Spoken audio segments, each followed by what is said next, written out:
Assalamualaikum warahmatullahi wabarakatuh.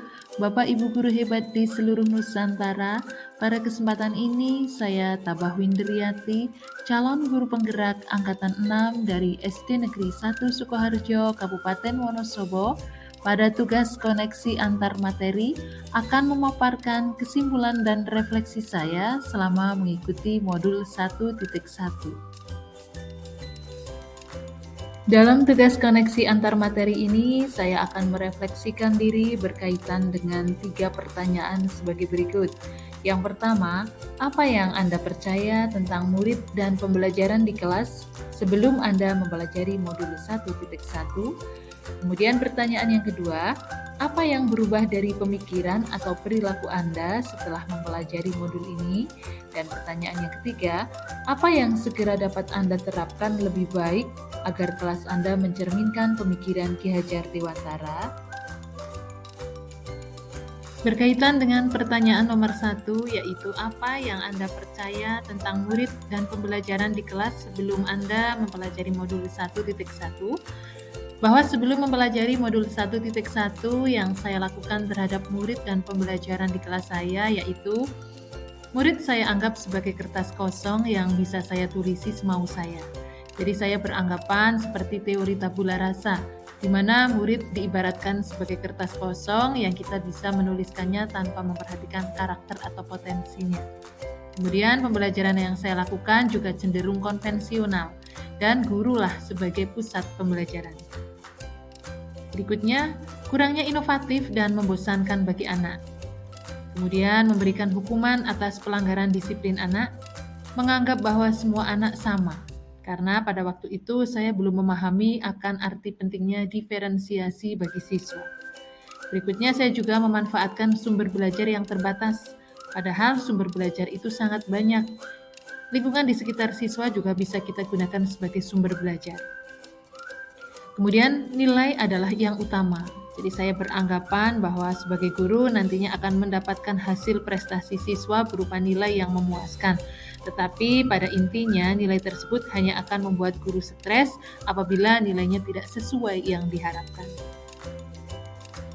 Gambar berikut menunjukkan apa yang saya percaya tentang murid dan pembelajaran di kelas sebelum saya mempelajari modul 1.1. Pembelajaran berpusat pada guru tanpa memperhatikan kesempatan murid untuk berkembang. Sesuai dengan pertanyaan nomor 2, yaitu apa yang berubah dari pemikiran atau perilaku Anda setelah mempelajari modul ini?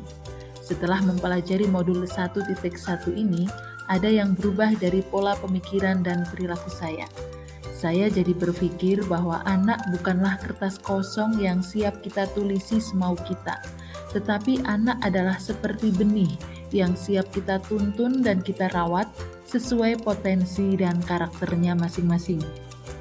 Saya juga berpikir bahwa pembelajaran harus berpusat pada anak dan bisa memanfaatkan sumber belajar di lingkungan sekitar kita. Karena sumber belajar tidak hanya dari buku, tetapi lingkungan di sekitar kita bisa dijadikan sebagai sumber belajarnya. Kemudian saya juga merubah pola pemikiran saya dengan menerapkan diferensiasi anak dan meninggalkan sistem pembelajaran seperti zaman kolonial Belanda. Berkaitan dengan pertanyaan nomor 3, yaitu apa yang dapat segera Anda terapkan lebih baik agar kelas Anda mencerminkan pemikiran Ki Hajar Dewantara, saya dapat menerapkan pembelajaran yang lebih baik sesuai dengan pemikiran Ki Hajar Dewantara, yaitu mengimplementasikan pembelajaran yang berpusat pada anak, memberi tuntunan terhadap segala kekuatan yang dimiliki anak, menerapkan sistem AMONG, mengutamakan kearifan lokal sosial budaya daerah setempat, menuntun keseimbangan budi pekerti anak, dan mengintegrasikan permainan dalam pembelajaran. Berikut akan ditayangkan pembelajaran yang dikaitkan atau diintegrasikan dalam sebuah permainan. Berapa? 6. Penyusunnya kebalik. 3 dan 3. Lita, bilangannya berapa? 4. Penyusunnya 3 dan 1. Sip. Mbak Zila, 8. Penyusunnya dan 2, pinter. Hafiz, bilangan berapa? 10, penyusunnya 5 dan 5. Mas Surya 9, penyusunnya berapa? 6 dan 3. Kebalik Mas Faro megangnya. Mbak Sasi, bilangan berapa? 7, penyusunnya 5 dan 2. Pinter. Tepuk tangan untuk kita semua. Pinter ya anak.